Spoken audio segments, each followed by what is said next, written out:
Knives. Do I need one? Do I need to care about them? To figure it out, we're talking to some experts, taking on a knife challenge, and learning what makes Japanese knives so special. Damn! It's so smooth! Thank you to Henson Shaving for sponsoring a portion of this video, and to our patrons for supporting the channel. I know that I probably shouldn't start a new hobby, but I saw this knife. I didn't know that knives could be this beautiful. And when you see it, you're probably gonna be like, it's just a knife. But when I saw this knife, I was like, I want it. Can you see it? And then I was like, there's so many different styles of knives, and there's so many different shapes of knives. How do you know which one is the right one for you? The knife chooses the YouTuber, Mr. Potter. I'm not the type of person who just like looks at something and then buys it. Gotta do a little bit more digging, because if I'm gonna spend my money, I wanna know what I'm buying. Now I'm curious to see like what else is out there and see if I can find the right knife for me. Feeling a little overwhelmed and unsatisfied with what I found online, I realized sometimes it's best to just talk to somebody. My name is Brandon Fiorino. I'm the head butcher here at Butcher's Son on Geary. Hi, my name is Jia Zhou. I'm the chef here at Kasamoto, and I love knives. So when it comes to kitchen knives, there's two broad styles of knives that you'll usually see in a store. You'll have your German and French style knives, and then you have Japanese style knives. Now, the major differences between these two types of knives are the differences in their shape. And that's broadly because of the types of cuisines that these knives are made for. This one, it's my konosuke. Typically, it's a Japanese knife made for chicken. A 6-inch boning knife. Here is just the yanagiba, so it's a Japanese sushi knife made for slicing fish. The most common use is the scimitar, so 12 inches to 14 inches. This one and this one are both yutos, so very standard Japanese chef knives. Both of these are a Western handle, which is just a preference for me. Another part that will change the shape of the knife is the handle. Japanese handles are more different types of wood. The Japanese knife have a give here versus the Western knife, which there's a very tight seal between the blade and the handle itself. The purpose of that, when we hold a Western knife like this, which is a pinch grip, it's good for rocking. So even if you see here, this is a French chef's knife, you see that it has like a pretty straight edge and a very thick curved blade. Versus a Japanese knife, the motion instead of rocking is more of a push. They do the one finger on top, which gives it pressure. So when you cut, you can put pressure here and have a smoother motion. You can see that there's subtle differences in the blade shape. See how the blade is a little bit straighter on the bottom? These are all some Japanese style knives. Some people like to cut them really straight like that. So it's kind of up to the preference of the chef on how they want to sharpen their knife. This is what it would have looked like when I bought it, yeah. So I've shaved it down quite a bit. Butcher knives. This would be your traditional carving knife. And this is a traditional Japanese carving knife. They're completely different shapes. And it's so interesting that these two knives are essentially made for the same task, but they're just different styles, and that's so interesting. So if the shape of your knife is one of the most important things to consider when choosing a knife, I got Sabrina and Taha to do a little challenge for me. Hi. Hi! I feel like I need to be facing you to talk to you. Why are you in the background of my kitchen? Got them to peel and cut an orange, cut a loaf of bread, peel and cut a potato, finally chop some chives and parsley, and finally to chop an onion. I didn't tell them which knife to choose. I just wanted to see what their gut would tell them to use, and that made a difference. I'm gonna use this knife for peeling because it seems reasonable. You need a lot of fine detail on it. That looks great. Boom, boom. And then I'm gonna use a big knife for cutting, because if you wanna cut big thing, use big knife. Oh my god, this knife is so dull. Ugh. In an ideal world, I wouldn't need to do that sawing action, but here we are. Oh my god, your knife is so bad. Okay, Melissa has told me to cut this orange. This is the only knife I use. I just use this for everything. Everything? So, yeah. He's getting his thumb involved. I don't know if this is good. In half. This is a slightly smaller wedge. Yours so jank. Excuse me? Did I win? I think Sabrina wins the peel, but I don't know, Taha's orange slice looks nice. Bro, it's one orange. You gotta pick a winner. I'm so scared. I feel like this round goes to Taha also because you used one knife. Oh, is it the correct knife? Yeah, why would you use a chef's knife to Get the cut an orange? Get out of here. Bread. This is quite literally called a bread knife. I wonder which knife I'm meant to use. Screw it.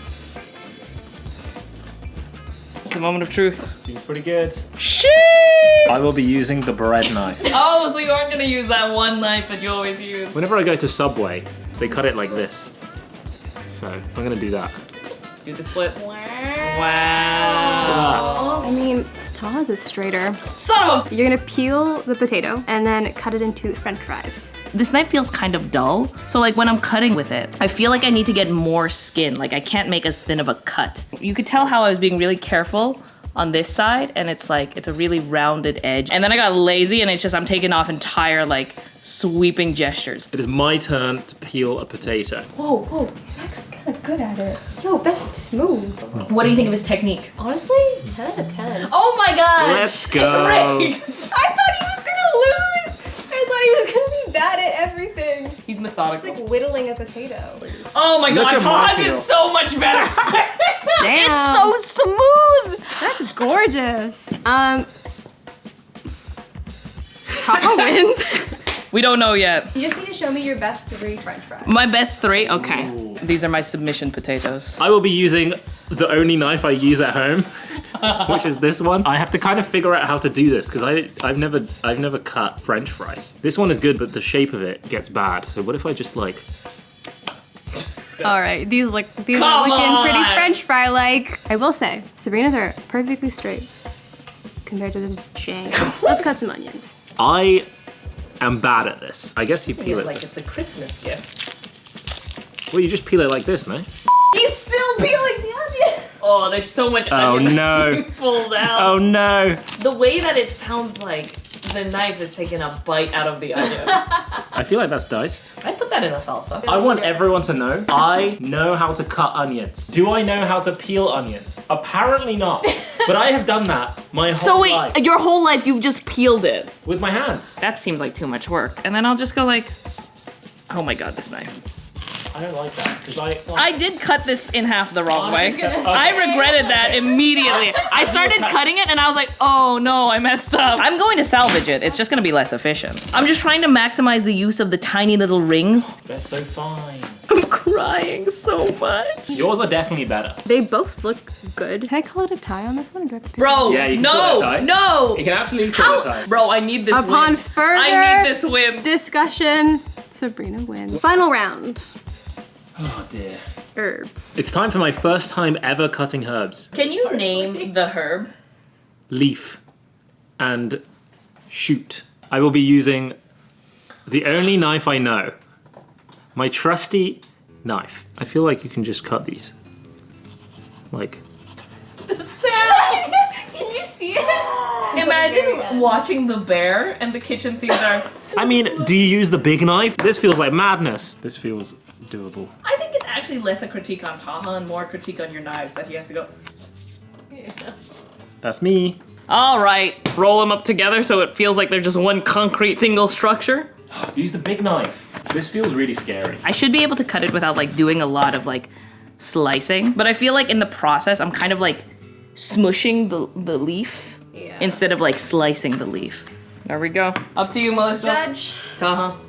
No matter how this ends up, we know who the real winner is, right? Our Patreon supporters. Y'all get a full cut of these two. Cutting these things. This is a centimeter, guys. Like, you tell me, like, a podcast where we talk about our life. And after shows where we talk about every single video and answer Patreon questions. Okay, Melissa, who won? I think that Taha wins this round. This looks so good. I'm so surprised that you used a tiny knife to do all of this. It's the only knife. Looking back, I realized that they actually probably could have used any of those knives for any of those tasks, and it would have been fine if my knives were sharp. But one blade that doesn't fail me is my Henson razor.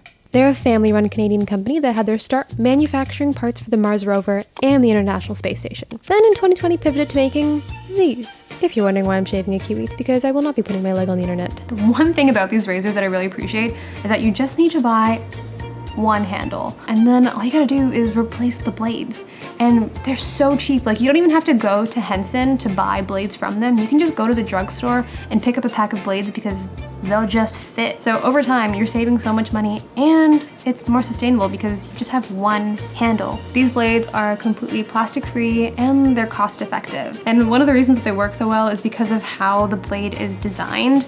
The blade sits in this razor. Like, you put it in, and then you can kind of see the blade like bend to the shape, and it gives you the least amount of blade exposure so that you're safe. One of the reasons why some people can get razor burn or discomfort when shaving is because the blade can wiggle and like give you a rash on your skin. But because this blade is so secure, you don't get that wiggle or rash. Like, imagine having a knife with a loose handle. That'd be pretty dangerous and a lot harder to use. Henson Shaving solves this problem. Do you see this, Kiwi? She's not furry anymore. That was done with this. So if you're interested in getting this razor, click the link in the description and you can use the code AnswerInProgress to get 100 free blades with the purchase of an AL13 razor, which is the one that I have here. This one comes with 5 and you get an extra 100, and that is 3 to 4 years worth of blades. Thank you to Henson Shaving for sponsoring this portion of today's video. Now back to other sharp objects. Now I know that challenge didn't go completely as planned, but I feel like there's gotta be more to it. I think I need to do a little bit more reading and talk to more people, because this math ain't adding up. So I found this place in Toronto called Tosho Knife Arts. They're a knife store specializing in Japanese knives, and I wanted to go see if this knife that I've been looking at is actually worth it. My name's Olivia Go, and I'm the co-owner of Tosho Knife Arts. So what makes Japanese knives so special? Turns out it's not just the shape. This is so light. I feel like I'm holding air right now. So that's the benefit of Japanese knives too. They can get really thin and really light. They're really sharp. You don't need to rely on the weight of the knife to do the job. In one particular kitchen that I was in, you couldn't last if you couldn't fulfill your job. I needed to cut chives super finely. If they were too big, then they were dumped and your hour of working on them was gone. I realized that so much of it had to do with your knife, the type of steel that it is, the cutting surface, the technique. That came after learning whether or not my knife is gonna hold an edge. You can't have a thin knife hold an edge for a while unless that it is of a particular hardness or that the blacksmith knows how to treat the knife. And you don't want something too hard because then it's gonna be really brittle. Because of the materials that they're made out of, they're able to hold a sharp edge longer than other materials. Oh, this knife is so crazy! Okay. And obviously, having a sharp knife is really important, not just for functionality, but also for safety. They say that a sharp knife is the safest. If you've got like a dull knife, it's gonna slip off the food and it might go into your hand, which has happened to me many times before I learned how to sharpen my knives. And then the other thing is that you're not damaging the food so much. Japanese knives are really cool, but you don't need a fancy knife. I was really surprised to hear something, especially coming from someone who sells specialty Japanese knives and who was a professional chef. I had a nice knife and a really cheap knife that wouldn't hold an edge for more than like 5 minutes of use, but I knew how to sharpen it. And so everybody used it because I kept touching it up. I mean, something that dulls really quickly can get sharp really quickly too. Every chef takes pride in sharpening their own knives and how well they keep their knives. Over 8-9 years of usage, I kind of sharpened it to the way I like. This knife used to look like this. I sharpen my knives at the end of every week. Every time I cut into something like this, I'm gonna hone it. Now, there's a difference between honing and sharpening. Honing is used to maintain a sharp blade. I would use this after doing a meal or like if we work in a restaurant, like at the end of the night. For me, it's a very meditative process. Whereas sharpening actually removes metal to make a dull blade sharp again. As you're sharpening, it just smells like Kyoto, for example. I've never been to Japan, but this smells so good. It smells like being outside in nature. Now, could I just keep using the knives that I have and just take better care of them? Absolutely. Was that the answer that I was looking for? Not quite. There's absolutely nothing wrong with using a cheap knife. And if I've learned anything from Olivia, it's that the most important thing when it comes to knives is just taking care of them. Of course, the moment that you buy a brand new knife, whether it's a Japanese knife, a German knife, or a knife from the grocery store or the hardware store, it's gonna be sharp. It's gonna slice that tomato really thinly because it's brand new. But it's up to you to take care of it to make sure that that edge lasts longer. However, knives have different personalities.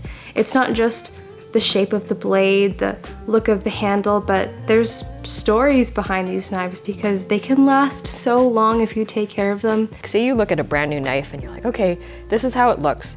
I'm going to try and maintain this for the rest of my life, and then I'm gonna pass it down to my son, and I'm gonna teach him how to maintain that for the rest of his life as well. And it's gonna keep going. So this knife is very special to me. When I first started, my executive chef had a slicer version of this knife, and he told me that his wife bought him that knife when he became executive chef. So for me, at that moment, that was like a grail for me. I wouldn't buy this knife for myself until I got a chef title. So after I became the chef at Casamodo, I got this knife to kind of commemorate that. What it actually is, to me at least, is having a tool that you're excited to use. Whether you're making dinner for yourself, cooking in a restaurant, it's really up to you to choose the knife that works for you. So with that being said, I am gonna go get my knife and start my knife journey. I'm on my way home and I have my knives with me. This is mine. This is also mine. What the f? Easy peasy. Approved.